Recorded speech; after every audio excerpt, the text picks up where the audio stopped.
Before we begin, just a quick disclaimer. You might encounter strong language. Whoopsie! We also want to be clear that the things we say are our opinions and in should no way be taken as medical, health, or dietary advice. We also are aware that we have certain privileged experiences and therefore we are not able to be representative and we don't even aim to be representative of all the things that people have lived and felt that we have not.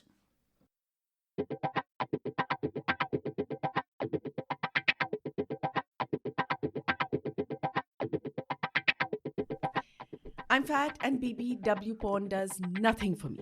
Zilch. So, I'm fat and I love that it gives me big breasts. So, in fact, I kind of worry that if I lose weight, I will lose my boobies. that does happen.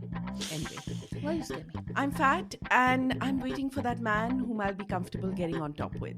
So, I'm fat and I have an active sex life. So, I'm fat and oral sex is big for me and for him. So, I'm fat and on top is my favorite position. So, welcome to Fatso, the podcast where we talk about the joys and sorrows of being fat women in India, heavy on the joy. I'm Pallavi. and I'm Ameya, and today we are talking about sex. Yep, that's you it. Sexy thing. The one that Pallavi's been waiting for. Maybe some other people out there. Before we begin, any good friends of mine and family members who would like to not know about my sex life, please stop listening now. Guys, you have to listen to her because she is a goddess and you will learn so much. So, But maybe they continue. don't want to know. So anyway, sex. So exciting. So taboo. So salacious. Also so awkward. So terrifying. And so confusing, right? Everyone finds sex intimidating. Every single person at first.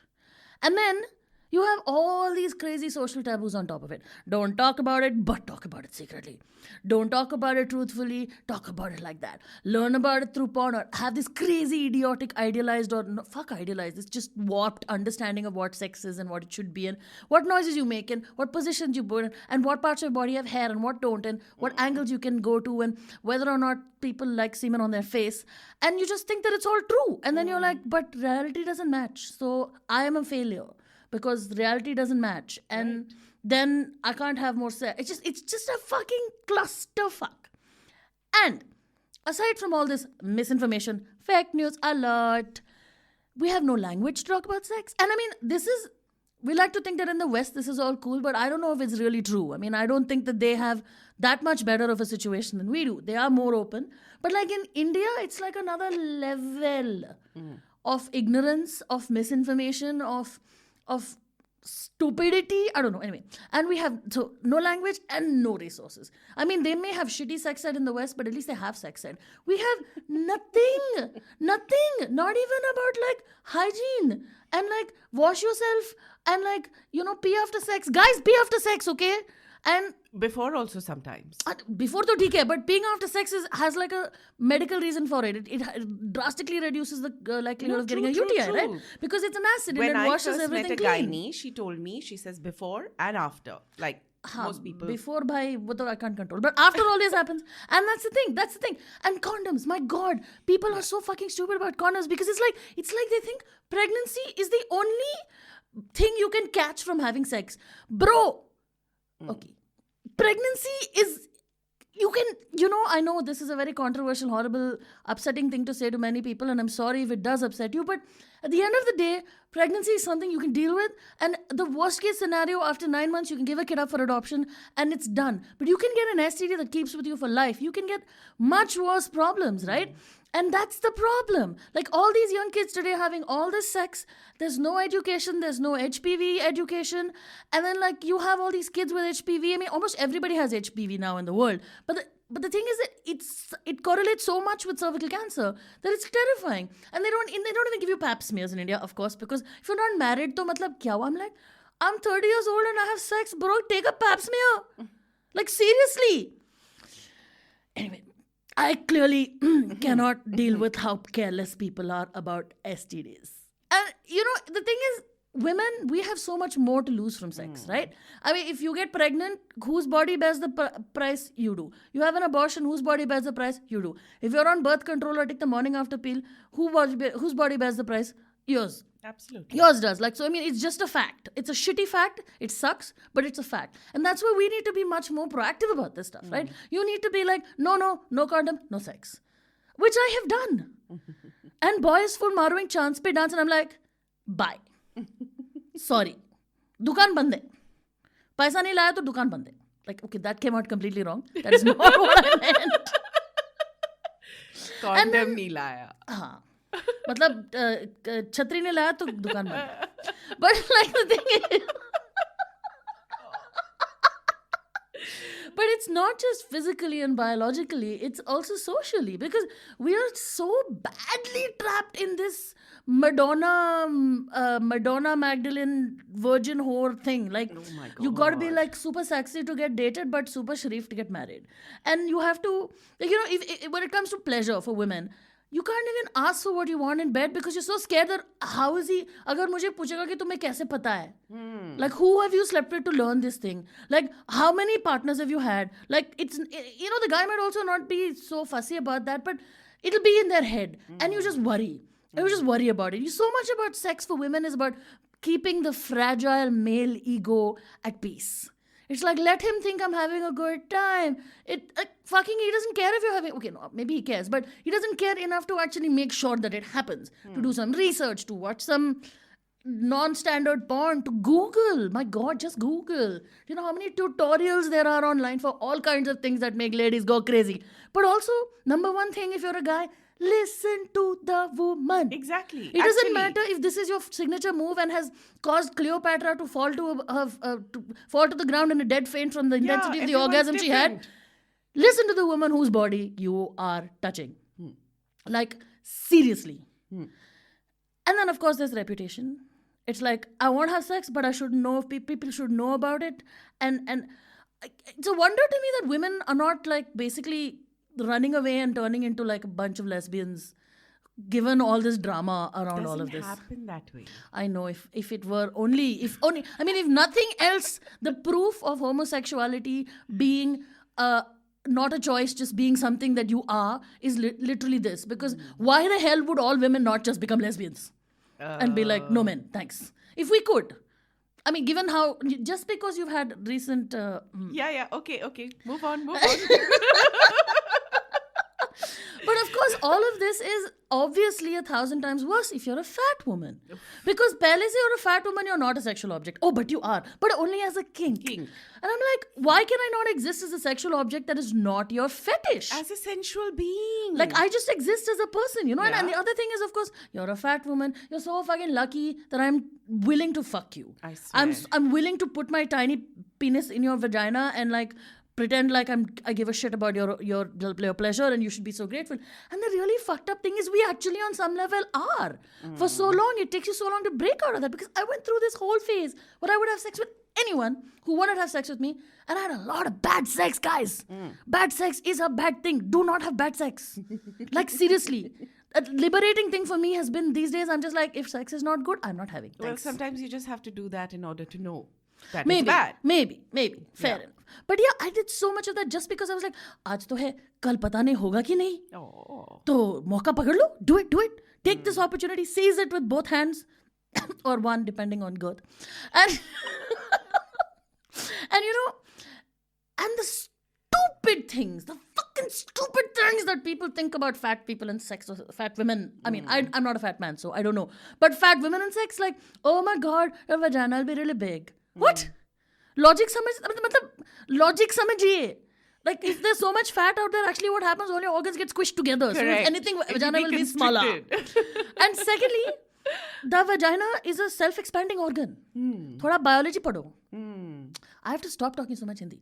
Read some biology. Like, everything doesn't have to be like your stupid imagination. And then this other thing, you'll squash somebody. Toot jayega. Please, human bodies were designed for this. Nobody's going to like die because you sit on them to have sex, man.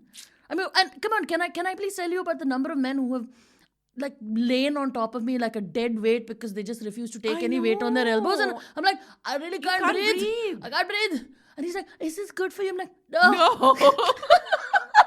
like, seriously, it's got nothing to do with weight. And then it just porn, dude. Porn is sex education in India, and that is a humongous problem. It is. Like, these boys are like, I can go for 2 hours, and I'm like, my vagina just retracted all the way up. It's now in my chest. Like, what is wrong with you? Do you realize that after 10 minutes, I can't even feel anything down there, bro? Like, I don't know what you think is happening here, but right now I've got a crick in my back and I'm doing my grocery list in my head, and will you just fucking finish? I need to go to work tomorrow. This is what is happening. And oh God, cum shots. I mean, there are probably some people who like having semen shot in their faces, but I've yet to meet more than one. So, I feel like, stop believing porn, people. But all said and done, sex is probably one place where everybody in India is as fucked up as fat people are, or as fucked over as fat people are, because on average, society is an equal opportunity dick to all of us about sex. Quite true. But 2 things that really bother me about sex for fat women. One, this thing that you have to be grateful for it. And the other thing that really, really is the real heartbreaking thing is that we are taught to hate our bodies so much. You don't look at your body. You don't touch your body. You cannot think of it as a site of pleasure that anybody else or you yourself can create. You're just like so deeply programmed to think that this is ugly, this is hideous, don't touch it, don't look at it. How can you get any joy out of it? That you never explore it as a pleasure center. You never find out what good sex even is with yourself or with someone else. And you're never encouraged to move. You're just told that, you're unfit and you're incapable and you just think you are. But actually, you can be really fat and flexible. So you can actually do a lot of kinky shit in bed. Like bendy shit. But everyone's just like, no, you're fat, so just lie there. And be pathetically grateful for this man. It's just heartbreaking. It's just heartbreaking. Honestly, for me, it's just that there's this ginormous gaping hole, no pun intended, about the whole conversation around it. It's just about the conversation. Because then you get to know different people's thoughts, what's going on. You don't feel so isolated like any other conversation. And thank God for the internet. And I'm not talking about porn. I'm talking about, real people writing about real stuff and podcasts. Like, I'm listening to this really good podcast called Unbuttoned. It's with these 2 women and this guy they're doing it and in the Indian context, right? Yeah. And I've learned stuff from it, which I've implemented. I'm having a good time. She's having a very good time, guys. She doesn't stop talking about her good time. The master sits in front of me. I am only the student. Anyways. Beginner's luck. Guys, I'm not actually teaching her sex things. Like, we're not having sex with each other or like any of that, just to be clear. Oh, good God. Anyway, so, the thing is that just listening to people have this conversation and be candid and frank and not like, ooh, shamey and ooh, coy and ooh, like giggly and stuff. Yeah. It is so irritating, And this whole thing about myths about, fat women and sex. Oh my God, it was my life, like my truth. I have asked people, is my vagina weird? Like, is it normal or not? Yes, and I have felt grateful. And I have not thought that I'm attractive enough to be, fucked. And I'm not attracted to fat men. This is another thing people assume, that if you're a fat woman, you should be attracted to a fat man. Or vice versa. It doesn't mean I've not had sex with a fat man because, you have sex for a whole lot of other reasons. But I'm not like natural. And I do feel guilt about it. I feel like, oh my God, like I'm betraying something by doing that. So all of these things, I mean, I have learned a lot of stuff from porn. Maybe I like certain things because I've seen it on porn. Yeah, absolutely. And I thought that was the way to go. So there is just this void and there needs to be conversation. There really does. I mean, we need to also just get chill about using words. Yeah. I mean, and about this thing about being attracted to other fat people only. Here's the thing. Just because we're fat does not mean we are subject to, this whole fucking podcast is about the fact that we are so deeply subject to social programming and conditioning around what is and is not attractive and acceptable in terms of body and shape. So if anything, we're even like less Because we spend so much time hating our own fat bodies. Why the hell will you want to have sex with another fat body? No, but I had this. I don't know. There was this beautiful woman. We were friends, and we were once talking about this. And she's like, "Oh, I'd plan an orgy, and a woman like me would have this man like with a 6-pack ab and this and that, and we'd find one cute, chubby, roly poly for you." And I was like, "Fuck no."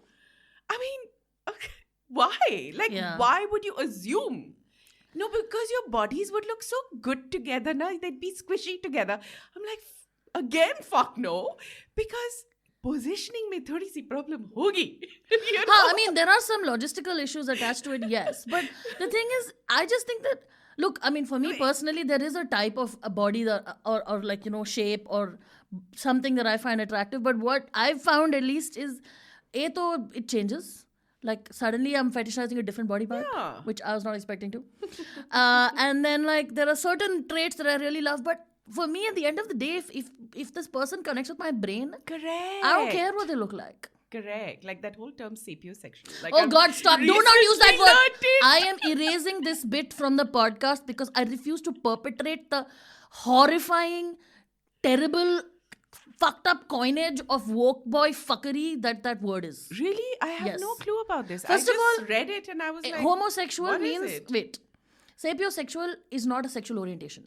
Oh. Attracted to people who are intelligent is not a sexual orientation. Because you know what? Homosexuals are not attracted to people who are of the other sex. Therefore, if you never have sex with someone who's not intelligent, then you could theoretically call yourself sapiosexual, but I betcha that's not how it works. I mean, I've never. No, I know. I have a vendetta against that word. Oh my God. Sorry, guys. I'm kind of ranty today. I still liked that word when I saw it. So. Anyway, the sax. So, it's interesting. I'm going to tell you a little secret here that's a bit, it's kind of TMI for the public world. So, even though I actually accidentally discovered masturbation at the age of 6, I had no idea what I was doing. I would just lie around and wiggle, and I'm like, oh, that feels nice. 3, baby, 3. And then it was like when I was 15 or something, when guys were talking about shagging, bro, and I'm like, ladies be shagging karte hain kya? And I must have asked my sister or somebody, and my cousin bought me that Everything You Want to Know About Sex, but that's it. Everything You Want to Know About Sex But Were Afraid to Ask. It's a great Reader's Digest book. It's out of print, I think, but it was lovely. And that's when I was like, oh, I'm masturbating. So yeah, but other than that, I was a real late bloomer when it came to sex, okay, with like other people. Because, but I mean, I did work very hard to catch up once I started. So my first kiss happened when I was 19. I've never been much of a kiss liker also. Like, so in college, I got kissed like twice or something like that. Different strokes, literally, for different folks. No, I know. I'm just like... I know. Everyone likes kissing. I'm the freak. No. But my first real sexual experience was with a guy that I met, surprise, surprise, online. Way back in 2004, 2005, something like that, very long ago. Back in my blogging heyday, my serious, like when everyone was blogging heyday. It was very, very cinematic, our entire thing. Like we were at this date and it was so dately and like it was a taxi, it was New York City, it was the Waldorf Astoria, it was like fancy. God. But we didn't actually have sex because no condoms. See, even then I had that rule, guys. But then my second one was when I lost the V card, to a wonderfully matter-of-fact, ginger-haired Englishman. He was exactly what I needed. I mean, I was 24. I was feeling so crippled by my lack of experience. I was 24. I had been kissed by 2 boys, and then I'd had this one solid makeout session with this other guy, and that was it. And everybody I knew, even in India, was at it like rabbits and had been for like 2-3 years. So I was just like, and then the problem is if I had actually ended up with somebody who was also completely inexperienced, it would have been so much pressure and awkwardness and drama. But this guy, he was like one veteran because at the advanced age of 26, he'd been doing it for 10 years. And I still remember him. He's like, I haven't deflowered someone in a long time. Oh my God, ginger hair and all. I'm just stuck there. No, ginger hair, thoda problem. I mean, there's I'll tell you offline. Okay. Make note. Did No, your hair but off he like- was a really wonderful guy because the thing is, he was literally so matter of fact about everything that for me, that experience that could have actually been quite traumatic and terrifying. It could have been like, oh God, you don't know what you're doing, blah, blah, blah. But he was just like, get it out of your system. Like, this is the first time I had genuinely spent time in light with a penis. How nice. And they're pretty funny. Sorry, guys, but they're fucking hilarious. Like, they just do whatever they want. How do you live with a body part that you don't control? Right? Like, they twitch, they jump, they flip up, they go down, they get big, small, fat, thin. I'm like, kya hai? Right? And I was literally like, I remember I was literally lying there and I'm like, right? And he was laughing. It's like, get it out of your system before you get involved with other guys. And he was really wonderful for me. So I actually, once I remember I was listening to other people's virginity loss stories and I went home and I wrote emails to both these guys saying, listen, I cannot thank you both enough because fuck. In hindsight, that could have been really awful. So thank you for your wonderfulness. And well, after that, gate opened, to gate opened. Yeah. Opened and flowed. I learned a lot of things from the men I have slept with. I learned from a very lovely Colombian man that I like to be on top. He had this thing and he only spoke Spanish. And he would just be like, súbeme. And I was like, what, really? But I'll break you. He's like, don't be ridiculous. And then I was like, oh my God, this is the way to do it, guys. And then I learned from so many men that I have requirements. That did not come across. Say again. I have certain size requirements, maybe. That's all right. No, it's very mean Look at you and be discriminatory. It's very mean and discriminatory, and I feel very guilty about it. I also discovered by myself, with some other guys as well, that my body doesn't work like the woman's body is supposed to work. Like, all the ladies like this, I don't like it. All these things that are supposed to drive me wild do nothing. And I'm just like, And of course, everybody's like, no, but that's because I haven't done it. And I'm like, bhai, kya hai? Okay, Can't go, live it. do your move. I will sit here and I will count sheep and the whole thing is gone. You'll have to start from scratch again. Then eventually they listen. But yeah. And I also learned from one lover that I was allowed to tell him what to do, to ask for things. This guy has been like a very transformative lover for me. Like, That would be. it's been like, 8 years or something like that. And just, he really helped me expand into a lot of spaces that I didn't think I could. Like, really opened my mind to a lot of things about myself, to learn to really accept my body. But that should come in the healing part, shouldn't it? But I also learned that I'm actually quite lazy and very vanilla. And if anyone says anything about sex lasting more than 20 minutes, my vagina retracts. We've heard that. See, the thing with me is, I realized that completely unexpectedly, given that I'm a fat woman and I have all these other issues, right? I really don't care about expectations and rules when it comes to sex. I walk around naked with the lights on. In fact, I can't even have sex with the lights off. I'm like, what is the point? No, I agree. I ask for what I want. I say no when I want. I'm super liberated. And I often think that for me, this is like the most liberated space in my life. I'm not insecure about sex, which is bizarre, given how I'm insecure about everything else. Such a relief. But I often think it really happened because of the way I came to it. And I just was like, fake it. And I'm like, oh, wait. Yes, sab chalta hai. This is okay. Okay, And then I realized it's not a big deal at all. Okay, but I'm doing lots of talking. You also talk now. Yeah, well, unfortunately, mine is a sob story to begin with. Oh. Yeah, but it is. It was. So I was aware when I was 3 years old. I do not know how. Really, I do not know how. But I just think it's a natural drive that we all just have, which is how we all find it. Yeah. Like little kids will be like humping the jungle gym and all because you just find it. And Possibly. It's society that makes it so like complicated. yeah, but the thing was, I knew it was to be hidden. I knew Same. it was all We always know it's taboo. shameful, We etc., always know it's etc. taboo and shameful. Yeah, but I used to like touching myself. I didn't really understand what it was all about, but I just liked it. And I mean, my first crush was when I was 8 years old, literally. So, what to do? But the thing is, I grew up with zero resources, and zero information. Plus, I grew up with this whole fairy tale, you meet Prince Charming, marry him, and it's happy ever after. So I had this whole concept of my virginity is this like prize that I have to hold for the man who marries me and Your nobody flower. else. I don't even know I called it a flower. I think I was just this, like this trophy that I will give to somebody who decides to marry me. I mean, it was really messed up now that I look at it, because at 19, I started going around with this very hot-looking man who was 10 years older to me. And we could have had so much fun. And we made out a lot, but it was always like, okay, no further. I mean, I did him a torture, if you ask me, for 4 years. And then, karma and consequences, bloody hell. Because when my husband proposed to me, and now, like he's deserving of this prize. So when we made love the first time, he didn't believe I was a virgin, despite the evidence, because he was like, how can it be? For 4 years, you've been going around with this man.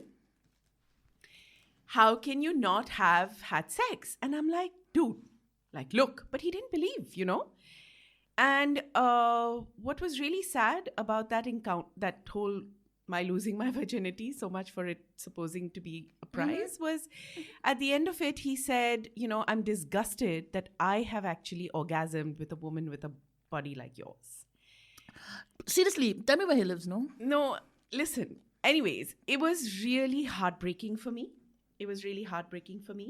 Because, after being so misinformed, reading Mills and Boons and Sidney Sheldon and all of that stuff, this was my first experience. So, when I was a kid, I used to watch Ridge and Brooke kissing on Bold and the Beautiful, and I used to jerk off to that. Okay. But anyways, and so this was my experience. And, it did get better from there. But then after 6 years of amazing sex, it stopped. And I got to know 7 years later what the real reason was. But he kept telling me that he just wasn't into me anymore. He just wasn't attracted to me anymore. So for those 7 years, I felt such deep rejection and shame and just pain and sadness. And guys, what do you think? Should we find out where he lives? No, come on. I mean, really. And, I do have his permission to say these things because, he's aware and he knows what happened and what happened between us. But I can't even blame him, because look, he was someone 5 years older to me. He'd had all this experience. He knew what he liked and what he didn't like. And so he's also a result of the porn. I mean, the first thing he did was after we'd done it the first time, and he said, okay, I'm going out for a swim. And he put on this porn video and he says, Tumhe to kuch nahi aata hai. You know nothing. Watch this. And then when I come back. So he's also a result of all those things, na? It's not like he got some... Still an asshole? No. Nobody gets to call him an asshole except me. Too late. Anyway, so it's taken me 11 years to reclaim and to bounce back from that shame and guilt and misery. So that's my sob story. I mean, I don't know if it's your sob story, but it's definitely his. Mia. Listen, I'm sorry, but I think it's not okay. I mean, I can understand. Look. I am completely on board with compassion. I think it's important to be empathetic and understand that there are people who are the way they are because they are also subject to the same things that fuck us all up. Like society is an equal opportunity dick when it comes to sex. But it's also important to recognize that the behavior was really, really toxic and fucked up. You can't just keep saying that, it wasn't his fault, because then on some level you're taking responsibility, or you're not giving responsibility to a thing for the horrible thing that was done to you. It is you can both understand why he did it and say he's an asshole. That's all I'm trying to say. And not him per se. I mean this generally in life about people and things. That it is possible to both understand why someone is behaving a certain way and still say that this behavior is not okay. Agreed. All that I'm trying to say is that I'm saying the behavior is not okay, right? That's why I'm talking about it. Okay. But I am not saying this for him to be judged. Fair. Fair. And it happened a long time ago, and he has grown from it.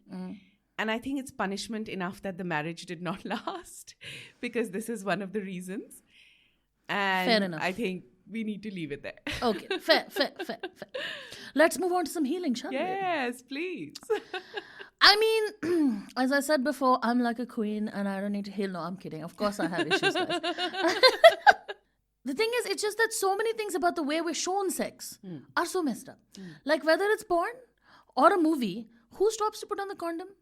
Who waits awkwardly for 3 minutes while you get out of bed in the cold and hop across the room and pull it out of the pocket and then you come down and you're like, is it, which side is it? Is it, okay, theek hai, acha, baith gaya. Who, do they ever show any of that? No, they don't. What about the cramps? Oh my God, the number of times I've had to like stop halfway because my ass is cramping. Right? And then you just, and what about the crick in the neck? Or the bed will suddenly go like, You're like, and like, oh. like I still remember with like, the English guy, like, I think that was the first time only, like, suddenly this is the third, and we basically broke the frame. And we weren't even doing anything particularly athletic, right? So it's like, and no one ever shows you that. But the thing is, it's also all part of sex. It's not some earth-shatteringly serious enterprise. Like, it doesn't have to always be making love or fucking. It can just be something you do that's fun. Yeah. It's weird, it's funny, and honestly, if you ask me, the best sex is sex where you have to stop for a minute because you're laughing so hard. Correct. Like there's this guy that I'm seeing who has magic fingers. Oh my God. And he knows it. And his favorite thing to do, he'll be like, ask me a question. And like we're quite chatty when we're having sex. So I'm like, huh. And then he'll ask me a question and then he'll suddenly swing into action when I'm in the middle of the answer, right?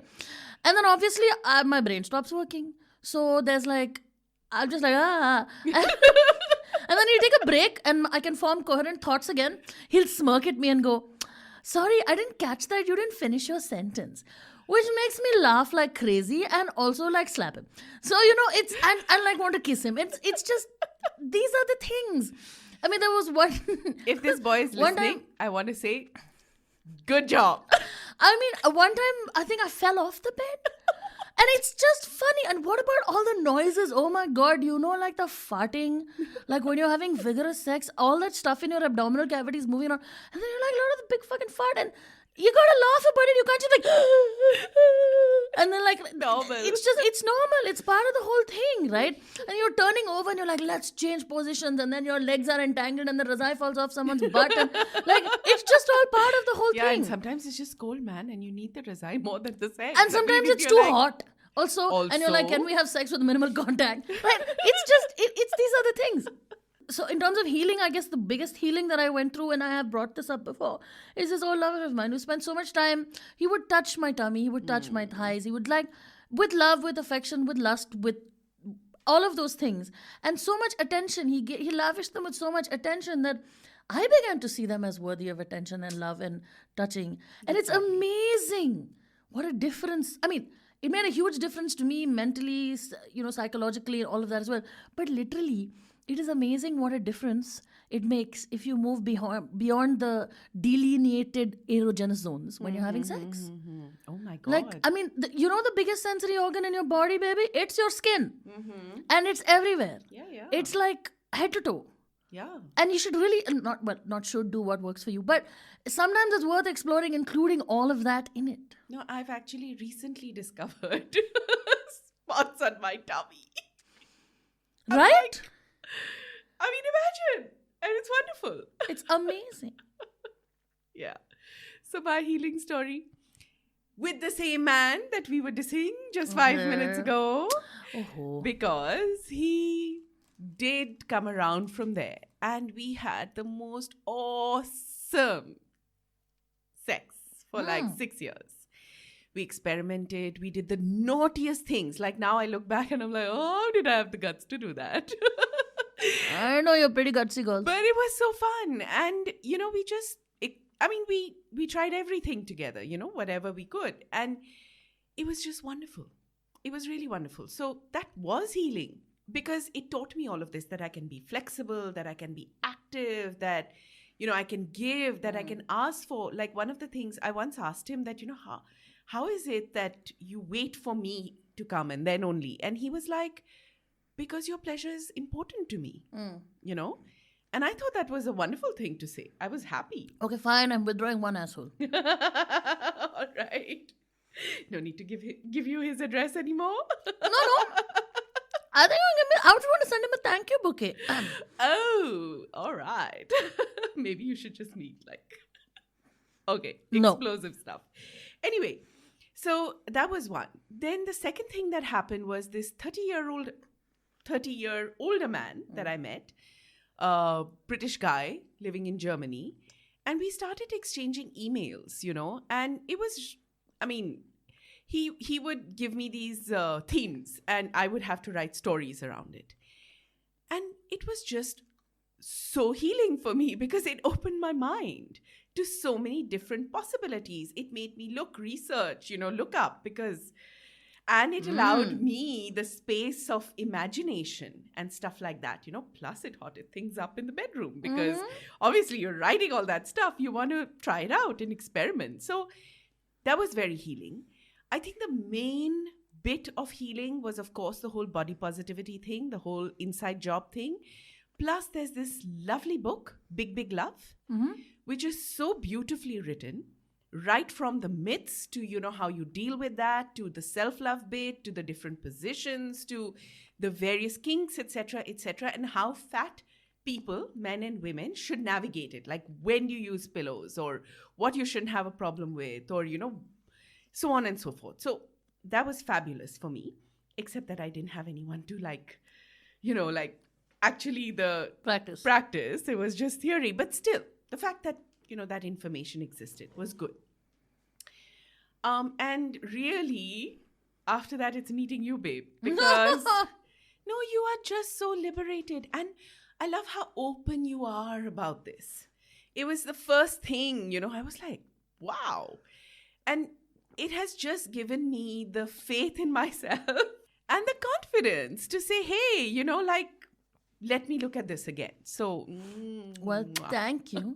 Mwah to you too. I do have a problem with this though. Why? There's a particular friend of mine who, the first time I met him, he came over with another friend and I'd had an interesting experience the previous night. And I was just like, oh, hello, new person. Take a seat. Have some idlis. So, you guys will not believe what happened to me last night. And yeah, it didn't scare him off. So. No, I've seen you do this very recently. I know. I was drunk. But at least, that time I wasn't even drunk. So at least my controls have gotten a little bit better. Yeah, okay, now I get why you say your zero boundaries thing. This is it. Aha. I have no boundaries. Please do not change. You are an inspiration for the world. Oh, Babu. Not that I'm the world, but for me you have been. You are the world. Oh. You are the children. So much mash. You wanted me to sing now? Anyway, so from this beautiful high point, we got to circle back to some demons. The thing is with me, I'm sorry, but I don't kind of really have that many demons here. Like the closest is sometimes I might meet a guy and think that he has some kind of elaborate humiliation planned for me, like some American teenager movie. But really, I don't really believe that. There'll be like one fleeting second when I think that. And it happens really, really rarely, like maybe 3 times in my entire life. So yeah, I guess it's just, it never ceases to amaze me that I have this confidence in this area of my life. So, yay. Thank God. And really, I don't know why you said sorry like 5 times, but... No, because it's hard to hear. Thank God. It's okay, I have lots of insecurities in other places to make up for it, okay? Yes. Balance in the universe. Exactly. For me, to be honest, I don't have that many demons because I'm just reclaiming and, and I'm really having fun right now. Let me just put it that way. Except I'm afraid of being judged. Because I've had these experiences where I was looking for a relationship where I'd find a man and, he'd have had this prolific life. And I would tell him that I've had maybe more than one partner, maybe more than 2 partners. And he'd be like, oh my God, I would really feel like a slut. And I'd be like, why? Doesn't this equality hold? Of course, sorry, I'm asking the stupidest question on the planet. No, it's not stupid. But I'm afraid of being judged because right now, I don't want any... Everybody is afraid of being judged. So yeah, I don't blame you for being scared at all. No, the thing is, my history is of single committed relationships. Which I don't think I'm wired towards. Welcome to polyamory, baby. Yes, baby. I think I realized this when I was having those email exchanges with that guy. And now, after having met you and now after reading up about it, I'm realizing this is probably how I'm wired. It explains so much of the fuckery in my head and in my life. Yeah.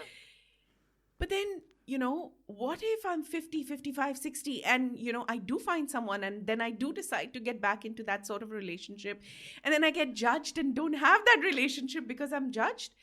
That is my demon. Oh, so which I have you're to get saying over. that your demon is that you will live your life now, but in the future, if you have to play by the rules again, you won't get the opportunity. The man will reject you for not having played by the rules. Correct. But then he don't deserve you, baby. He doesn't. No, I know. Like that's the I know logical you know. side of I it, know and you know. another side of me says, why should I even tell him? Like all of that. But yeah, right now I just want to have fun, Yes. and I am having fun. Oh, yes, you are. And I'm figuring out that I'm this really like brave person, and therefore I have even more fun, and I'm okay with that. I mean, this is what I want to do right now. So. I think it's wonderful. I mean, I just want to say one thing though about polyamory, which I think it's a beautiful way of viewing the world. I think I came to it myself by accident because all the men I was in love with were not in love with me. They were in love with other women. They were sleeping with other women. And all the men I was sleeping with were not in love with me. But it didn't make the sex any worse. And then I'm like, but I'm in love with this guy. But hey, I kind of want to I like that one too. What? So, and it came to this point where I'm like, oh. And then when I found out about this way of living, I found it so much more valuable because love is not a finite thing.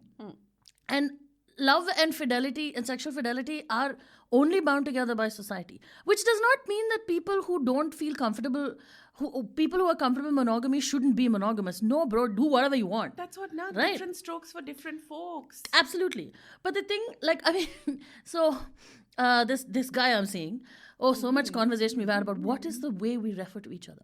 Anyway, this guy I'm seeing, I took him on our second date. We went to a party at my friend's house. And we met other friends of mine and stuff like that. And it was a whole other experience because I've never taken a date to a party who's walked around saying, yeah, I'm her date. It was like mind blown. So he met another friend and they were talking, blah, blah, blah. So I'm going to that other friend's house for a party. And I'm like, hey, listen, can I bring a date? She's like, yeah, of course, I counted you on your +1. That guy, right? And I'm like, no, actually, it's a different one. She's like, why? What happened? He was so sweet. I'm like, nothing happened. He's just busy. And she's like, what? So, but the thing is that it just makes my life so easy. I don't have to worry about going to a party where I don't know a lot of people by myself and like, oh. And I don't have to be like, I know you have to work, but I don't want to go alone. So please come all the way from Gurgaon and go to this party with me. No, he gets to his thing, I get to do my thing, and life is easy. Yeah, exactly. I love that because, it takes away all the nonsense pressure that we put on relationships, Yes. And I just love that freedom that this allows. I mean, it is different strokes for different folks. Absolutely. Maybe there are two people. Maybe you change also over a period of time. I think people do change. I mean, You it know? also has so much to do with how much bandwidth you have, what mental resources you have, what space you're in right now, how much money you're making right now. Like, literally boils down to things like that sometimes. Because Yeah. sometimes you're just like, I'm broke. I can't go out anywhere. I can't do anything. Sometimes you're like, I have so much paisa. I'm partying with my friends all the time. Yeah, It depends exactly. So, on way so many factors. But anyway, TLDR, to sum up this episode, have sex safely, enjoy it. enjoy it, Yourself. Enjoy yourself. really play with yourself, play with other people, figure this stuff out. And the internet is there, ask it questions, don't learn sex from porn. And I think that's it. One more very important thing. If you don't want to have sex, Don't. and if you're happy with yourself or you want to take time out, because I did take 3 years of time out where, as one of our very close Absolutely true. friends says, I was with God. Apna haath Jagannath. Jagannath is God. So if that is the way you want to be that also. There's no problem. If you want to take you a can break have and don't have it. you can have no sex drive for a while. You can just be celibate by choice. You can just I went through 2 years after the incredible mind fuck this guy pulled on me. I went through 2 years of just being like, I look at a guy and I'm like, no. Yeah, and it's I fantastic. go home and sleep with cat. Yeah, Not, and not this applies sexually, to just guys sleeping. who've just had a breakup and are like wounded in their hearts also. They also should not feel pressure. No, to no, like, everybody. This yeah, is everybody. not gendered.